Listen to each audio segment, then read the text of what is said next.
ସେଦିନ ବାପା ପାଟି କରି ଉଠିଲେ ମୋ ଉପରେ। 30 ବର୍ଷର ପିଲା ହେଲୁଣୁ, କାମଧନ୍ଦା କିଛି ନାହିଁ, ବିଲବାଡ଼ିକୁ ଯିବାର ନାହିଁ, ସେସବୁ ପଡ଼ିଆ ପଡ଼ିଲାଣି। ତୋ ସାଙ୍ଗ ମକରାକୁ ଦେଖ, ଦୁଇଟା ଭଉଣୀକୁ ବିବାହ ଦେଲା ପରେ ବି କେମିତି ନିଜ ପରିବାରକୁ ପୋଷଣ କରୁଛି। ଆଉ ତୁ? ଏମିତି ଅନେକ କିଛି କହି ଚାଲିଗଲେ, ଯାହା ମୋ ଆତ୍ମାକୁ ବାଧିଲା। ମୁଁ ନିଷ୍ପତ୍ତି ନେଲି, ଆଉ ପ୍ରତିଦିନ ଏମିତି ଗାଳି ସହିବା ଅପେକ୍ଷା ଘର ଛାଡ଼ି ଚାଲିଯିବା ମୋ ପାଇଁ ଠିକ୍ ହେବ। ଆଉ କାଳ ବିଳମ୍ବ ନ କରି ମୁଁ ଚାଲିଲି ଆମ ଗାଁ ନିକଟରୁ କିଛି ଦୂରରେ ଥିବା ଇଂରେଜ ଅମଳର ଗୋଟେ ଛୋଟିଆ ରେଲୱେ ଷ୍ଟେସନ ଆଡ଼କୁ, ଯାହାକି ପାଖାପାଖି ଅନେକ ବର୍ଷ ହେବ ବନ୍ଦ ହୋଇ ପଡ଼ିଛି। ସେଠିକି ଯିବାର ମୁଖ୍ୟ ଉଦ୍ଦେଶ୍ୟ ଥିଲା ସେଠି ଖାଲି ପଡ଼ିଥିବା ଅନେକ ଗୁଡ଼ାଏ ଘର, ଯେଉଁଠି ରହି ପାଖ ଆଖରେ କୌଣସି କାମଧନ୍ଦା କରି କିଛି ଟଙ୍କା ଜମା କରିବା ଓ ପରେ ସେହି ଟଙ୍କାରେ ସୁରଟ ଯିବା ପାଇଁ ପ୍ରସ୍ତୁତ ହେବା। ମୋ ସାଙ୍ଗ ମକରା ବହୁଦିନ ହେବ ସୁରଟରେ ରହି ଏବେ ଗାଁକୁ ଫେରିଛି। ତା ରଙ୍ଗଢଙ୍ଗ ଚାଲିଚଳନରେ ବଡ଼ ଧରଣର ପରିବର୍ତ୍ତନ। ସେ ଆଉ ସାତଶିଆ ପୋଷାକ ପିନ୍ଧୁ ନାହିଁ। ଏବେ ସେ ଡାହାଣ ହାତରେ ଘଡ଼ି, ବେକରେ ଗାମୁଛା ବଦଳରେ ସେଣ୍ଟ ମରା ଟାୱେଲ, ଲୁଙ୍ଗି ବଦଳରେ 1/3 ପ୍ୟାଣ୍ଟ, ଟାୟାର ଚପଲ ବଦଳରେ ଦାମୀ ଜୋତା, ଏମିତି ଅନେକ କିଛି ପରିବର୍ତ୍ତନ ଘଟିଛି ତା ଜୀବନରେ। ଏବେ ସେ ମକରା ଧୋବାରୁ ମକରା ବାବୁ ହୋଇସାରିଛି। ସେ ମୋ ଭଳିଆ ଅଣ୍ଡର ମ୍ୟାଟ୍ରିକ ବା ଅର୍ଦ୍ଧ ଶିକ୍ଷିତ ପିଲାଙ୍କ ଆଦର୍ଶ। ତା ପରାମର୍ଶରେ ମୋ ଗାଁର ଅନେକ ପିଲା ସୁରଟ ଯାଇ ଭଲ ଦିପଇସା ରୋଜଗାର କଲେଣି। ମୁଁ ମଧ୍ୟ ସୁରଟ ଯିବା ଲାଗି ପ୍ରସ୍ତୁତ ହେଇଛି। ମକରା ବାବୁଙ୍କ ସଫଳତାକୁ ସ୍ମରଣ କରି ସେଦିନ ରେଲୱେ କ୍ୱାର୍ଟରରେ ପ୍ରଥମ ରାତି ଶୋଇବା ପାଇଁ ବ୍ୟବସ୍ଥା କରୁଥାଏ। ହଠାତ୍ ଗୋଟେ ଭୟଙ୍କର ଶବ୍ଦ, ଯେମିତି କେହି ଜଣେ କାହାର ବେକକୁ ଚିପି ଧରିଛି ବା ମାରିଦେବାକୁ ଚେଷ୍ଟା କରୁଛି। କଣ୍ଠସ୍ୱରଟି ଚିହ୍ନା ଚିହ୍ନା, ମାନେ ଆମ ଗାଁ ମୁରଲୀ ଦାସ ଝିଅ ମୀନାର। ହେଲେ ସେ ମରିବାର 2 ବର୍ଷରୁ ଉର୍ଦ୍ଧ୍ୱ ହେବ। ତଥାପି ମୁଁ ଶବ୍ଦ ଆସୁଥିବା ଦିଗ ଆଡ଼କୁ ଚାଲିଲି। ଶେଷରେ ଗୋଟେ ରୁମ୍ରେ ପଶିଲା ପରେ ଶବ୍ଦର ସମାପ୍ତି ହେବାକୁ ଲାଗିଲା ଓ ଧୀର ସ୍ୱରରେ ମୀନା ଯେମିତି ମୋତେ ପିଲାଦିନେ ଡାକେ ଦୀନା ଭାଇ, ସେମିତି ଡାକୁଥାଏ। ସତ କହିବାକୁ ଗଲେ ମୀନା ଆଉ ମୁଁ ପରସ୍ପରକୁ ବହୁତ ଭଲ ପାଉଥିଲୁ। ସେ ମରିବା ପରେ ମୁଁ ତାକୁ ଭୁଲିବାକୁ ବହୁତ ଚେଷ୍ଟା କରିଛି, ହେଲେ ସଫଳ ହୋଇନି। ଏହି ସମୟରେ ଖୁବ୍ ପାଖରୁ ମୀନା ଡାକିଲା, କ'ଣ ଭାବୁଛ ଦୀନାବାଇ? କେହି କେଉଁଠି ନାହାନ୍ତି, ଚାରିଆଡ଼େ ସୁନସାନ୍। ହଠାତ୍ ଦଲକାଏ ପବନ ସହ ଦୀନା ଭାଇ ଡାକରେ ମୋ ମନରେ ପୁଣି ଛନକା ପଶି ଦେହ ହାତ ଥରିବାକୁ ଲାଗିଲା। ଏ କ'ଣ? ମୀନା ମରିଲାଣି ବହୁତ ଦିନ ହେଲାଣି। କେମିତି ମରିଥିଲା ସେ କଥା କାହାକୁ ଜଣା ନାହିଁ। କେହି କହନ୍ତି ବିଦେଶରେ ଚାକିରି କରିବାକୁ ମୀନା ଗଲା ପରେ ସେଠି କୌଣସି ରୋଗରେ ମରିଯାଇଛି। ଏମିତି ଅନେକ ମନଗଢ଼ା କଥା କୁହନ୍ତି ଆମ ଗାଁ ଲୋକ। ଯଦି ମୀନା ମରିଥିଲା, ଏ ପୁଣି କିଏ? ପୁଣି ମୀନା ପଚାରେ, କ'ଣ ଭାବୁଛ ଏଇଆ କି ମୁଁ କେମିତି ମରିଲି? ଏସବୁ ଶୁଣି ମୋ ଦେହ ଝାଳରେ ଗୋଟା ପୁଣି ଓଦା ହୋଇଗଲାଣି। ତଥାପି ଥଙ୍ଗ ଥଙ୍ଗ ସ୍ୱରରେ ପଚାରିଲି, କେମିତି ତୋର ମୃତ୍ୟୁ ହେଲା? ଉତ୍ତରରେ ସେ କହିଲା, ହଉ ଶୁଣ। ସେଦିନ BSc ରେଜଲ୍ଟ ବାହାରିଥାଏ ଓ ମୁଁ 85% ମାର୍କ ରଖିଥିବା ଖୁସିରେ ମୋ ବାବା ଗାଁ ସାରା ବୁଲି ବୁଲି ମିଠା ବାଣ୍ଟୁଥାନ୍ତି।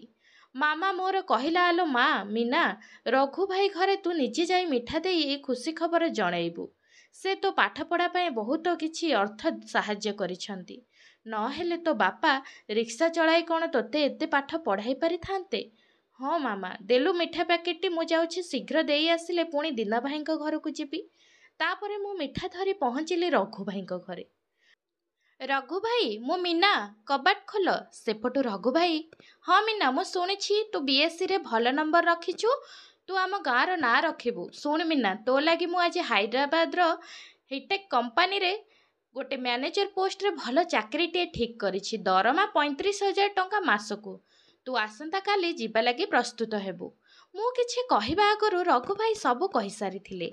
ତାପରେ ଘରେ ଅର୍ଥ ଅଭାବ, ଆଗକୁ ଆଉ ପାଠ ପଢ଼ିବା ସମ୍ଭବ ନୁହେଁ ମୋ ପାଇଁ, ଏସବୁ ଚିନ୍ତା କରି ମୁଁ ଫେରି ଆସିଲି ଘରକୁ।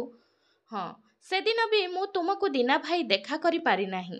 ମୋତେ ହାଇଦ୍ରାବାଦ ଯିବା ଲାଗି ପ୍ରସ୍ତୁତ ହେବାର ଥିଲା। ତା ପରଦିନ ମୁଁ ମନେ ମନେ ବହୁତ ଖୋଜିଲି, ହେଲେ ପାଇନି ତୁମକୁ। ମୋତେ କ୍ଷମା କରିବ। ମୋ ବାପାଙ୍କ ରିକ୍ସାରେ ମୁଁ ଆଉ ମୋ ମାମା ଷ୍ଟେସନ ପର୍ଯ୍ୟନ୍ତ ଆସିଲୁ। କିଛି ସମୟ ଅପେକ୍ଷା ପରେ ରଘୁ ଭାଇ ତାଙ୍କ ବୋଲେରୋ ଗାଡ଼ିରେ 8 କି 9 ଝିଅଙ୍କୁ ନେଇ ଆସି ପହଞ୍ଚିଲେ। ମୋ ବାବା ଓ ମାମାଙ୍କୁ କହିଲେ, ଟ୍ରେନ୍ ସନ୍ଧ୍ୟା 6ଟାରେ ଆସିବ, ତେଣୁ ତୁମେ ଦୁହେଁ ଏତେ ସମୟ ଏଠି ଅପେକ୍ଷା ନ କରି ଏଠୁ ଚାଲିଯାଅ। ମୁଁ ପରା ଅଛି, ତମେ କାହିଁକି ବ୍ୟସ୍ତ ହେଉଛ? ବାବା ଓ ମାମା ବହୁତ କନ୍ଦାକନ୍ଦି କରି ଫେରିଗଲେ। ମୁଁ ଚିନ୍ତା କରୁଥାଏ, ଏ 8-9 ଝିଅ କୁଆଡ଼େ ଯିବେ? ଏ ସମୟରେ ରଘୁ ଭାଇ ଆସି କହିଲେ, ମା ମିନା, ଏ ବ୍ୟାଗ୍ ରଖ, କିଛି ଖାଦ୍ୟ ଅଛି ବାଟରେ ଖାଇନେବୁ। ଟ୍ରେନରେ କାହା ପାଖରୁ କିଛି ଖାଇବୁନି। ସେଠି ପହଞ୍ଚିଲେ ଷ୍ଟେସନରେ ଗୋଟିଏ ପିକଅପ୍ ଗାଡ଼ି ତୁମମାନଙ୍କୁ ଅପେକ୍ଷା କରିଥିବ। ସେ ଗାଡ଼ି ନମ୍ବର ସେଥିରେ କମ୍ପାନୀ ପର୍ଯ୍ୟନ୍ତ ଚାଲିଯିବ। ସେଇଟା କମ୍ପାନୀ ଗାଡ଼ି। ତାଙ୍କ ପାଖରୁ ଏସବୁ କଥା ଶୁଣି ମୋତେ କିଛି ଭଲ ଲାଗୁନଥିଲା। ମୁଁ ପଚାରିଦେଲି, ଏ ଝିଅ ବି ମୋ ସାଥିରେ ଯିବେ? ସେ କହିଲେ ହଁ। ମୁଁ ପଚାରିଲି, କ'ଣ ସେ କମ୍ପାନୀରେ କାମ କରିବେ? ସେ କହିଲେ ହଁ। ମୁଁ ଚିନ୍ତା କରୁଥିଲି, ଏ ଅଶିକ୍ଷିତ ପିଲା ଏତେ କମ୍ପ୍ୟୁଟର କମ୍ପାନୀରେ ପୁଣି କି କାମ କରିବେ? ନିଶ୍ଚୟ ରଘୁଭାଇ ମୋତେ କିଛି ଲୁଚାଉଥିଲେ।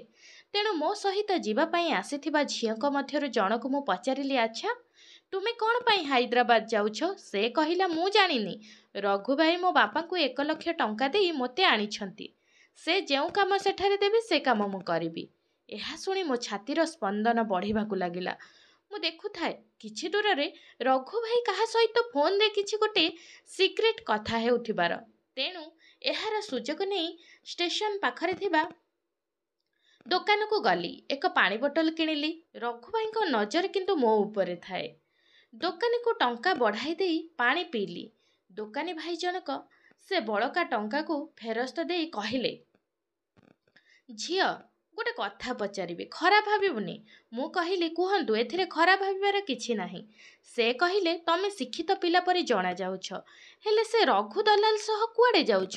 ତୁମେ ଜାଣିଛ ସେ ପ୍ରତି ମାସରେ ଏ ଆଖପାଖ ଅଞ୍ଚଳରୁ ଅନେକ ଝିଅଙ୍କୁ ବାହାର ରାଜ୍ୟକୁ ନେଇ ବିକ୍ରି କରିଦିଅନ୍ତି ଓ ଏ ଝିଅମାନଙ୍କୁ କିଣି ନେଉଥିବା ଲୋକ ସେଠାରେ ତାଙ୍କୁ ବିଭିନ୍ନ ହୋଟେଲମାନଙ୍କରେ ଖରାପ କାମରେ ଲଗାଇ ପ୍ରଚୁର ଅର୍ଥ ରୋଜଗାର କରନ୍ତି। ଆଉ ଏହି କାମ ନ କରିବା ପାଇଁ ଯେଉଁମାନେ ମନା କରନ୍ତି ତାଙ୍କୁ ସେମାନେ ଅତି ନୃଶଂସ ଭାବେ ମାରି ଫିଙ୍ଗି ମଧ୍ୟ ଦିଅନ୍ତି। ସେମାନଙ୍କ ବାପା ମା ଅର୍ଥ ଲୋଭ ହେଉ କି ଅର୍ଥ ଅଭାବରୁ ରଘୁ ପରି ଦଲାଲଙ୍କ ବିରୁଦ୍ଧରେ ଆବଶ୍ୟକ ଆଇନର ଲଢ଼େଇ ଲଢ଼ି ପାରନ୍ତି ନାହିଁ। ଦୋକାନୀ ଭାଇଙ୍କ ପାଖରୁ ଏସବୁ ମୁଁ ଶୁଣି ବଡ଼ ଦ୍ୱନ୍ଦ୍ୱରେ ପଡ଼ିଗଲି। ସେପଟେ ରଘୁ ଭାଇ ବଡ଼ ପାଟିରେ ମିନା ମିନା ଡାକ ଛାଡ଼ୁଥାନ୍ତି।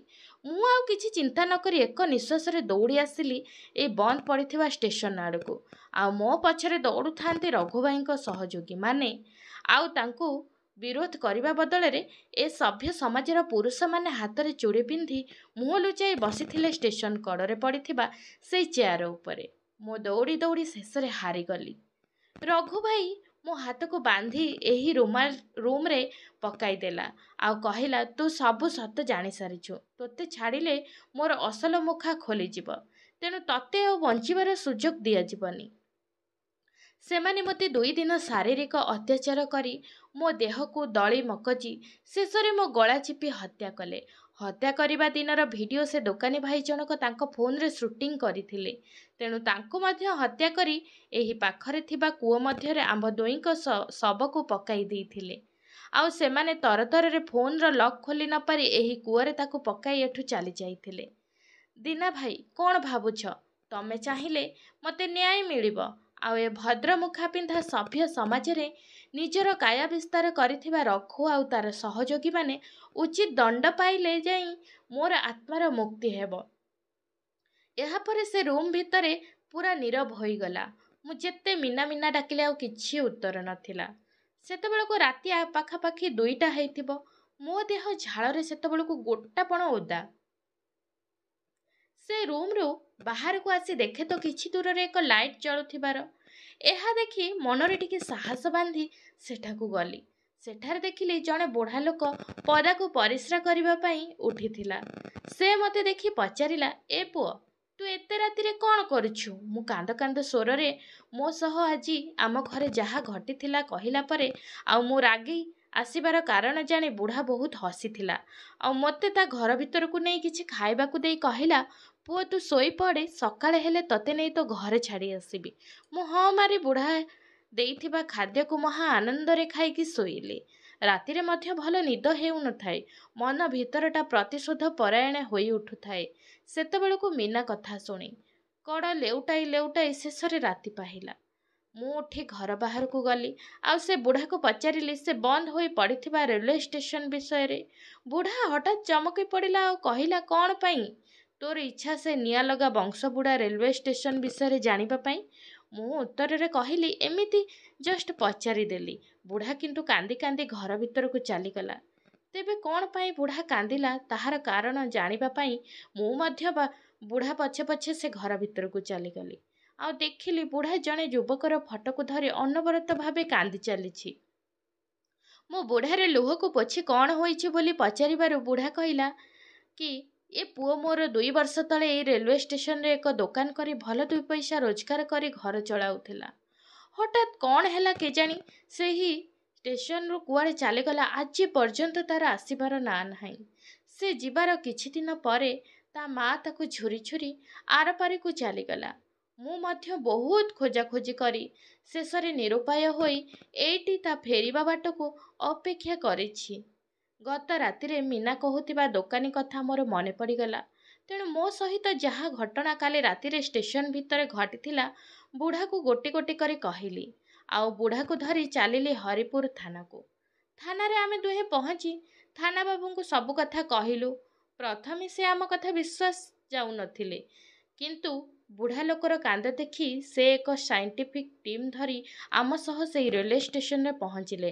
ଆଉ ମୁଁ ଯାହା ସବୁ ଶୁଣିଥିଲି ମୀନାର ପ୍ରେତାତ୍ମାଠାରୁ, ସେହି ଅନୁସାରେ କୂଅଟିକୁ ଥାନାବାବୁଙ୍କୁ ଦେଖାଇଲି।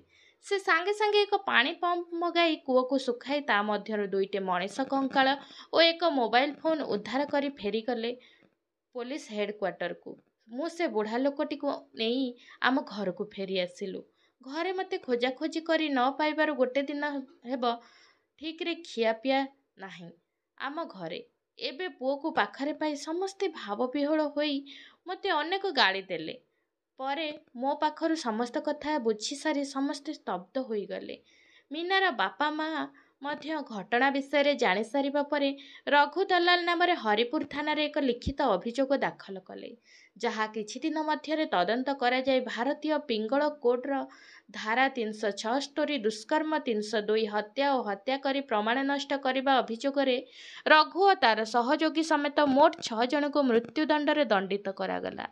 ଏଥିସହ ମୀନାର ପିତାମାତା ସହିତ ସେ ଦୋକାନୀର ବାପାଙ୍କୁ 5 ଲକ୍ଷ ଲେଖାଏଁ ଟଙ୍କା ସରକାରଙ୍କ ତରଫରୁ ପ୍ରଦାନ ପାଇଁ କୋର୍ଟ ନିର୍ଦ୍ଦେଶ ଦେଲେ ଓ ମୋତେ ମଧ୍ୟ ଦୋଷୀମାନଙ୍କୁ ଧରାଇବାରେ ସହଯୋଗ କରିଥିବାରୁ ରାଜ୍ୟ ସରକାର ଓ ପୋଲିସ ବିଭାଗ ତରଫରୁ ଅର୍ଥରାଶିର ପୁରସ୍କୃତ କରାଗଲା। ମୁଁ ସେହି ଅର୍ଥରେ ଏବେ ଗାଁ ପାଖ ମାର୍କେଟରେ ଏକ ପରିବା ଦୋକାନ କରି ନିଜ ପରିବାର ଗୁଜୁରାଣ ମେଣ୍ଟାଇବାରେ ସଫଳ ହୋଇଛି। ମୀନା କଥା ମନେ ପଡ଼ିଲେ ମଝିରେ ମଝିରେ ସେ ରେଲୱେ ଷ୍ଟେସନ ଆଡ଼େ ଯାଏ। ଆଉ କାହିଁ ମୀନାର ସେ ମଧୁର ଦିନା ଭାଇ ଡାକ ଶୁଣିବାକୁ ପାଏନି। ବୋଧେ ତା ଅତୃପ୍ତ ଆତ୍ମାର ସଦ୍ଗତି ହୋଇଗଲା। ସାଙ୍ଗମାନେ, ଏଇ ଛୋଟ କାହାଣୀଟି ଯଦି ଆପଣମାନଙ୍କୁ ଭଲ ଲାଗିଥିବ ଦୟାକରି ମୋର ଚ୍ୟାନେଲଟିକୁ ସବସ୍କ୍ରାଇବ୍ କରିଦେବେ। ରହୁଛି, ନମସ୍କାର, ଜୟ ଜଗନ୍ନାଥ।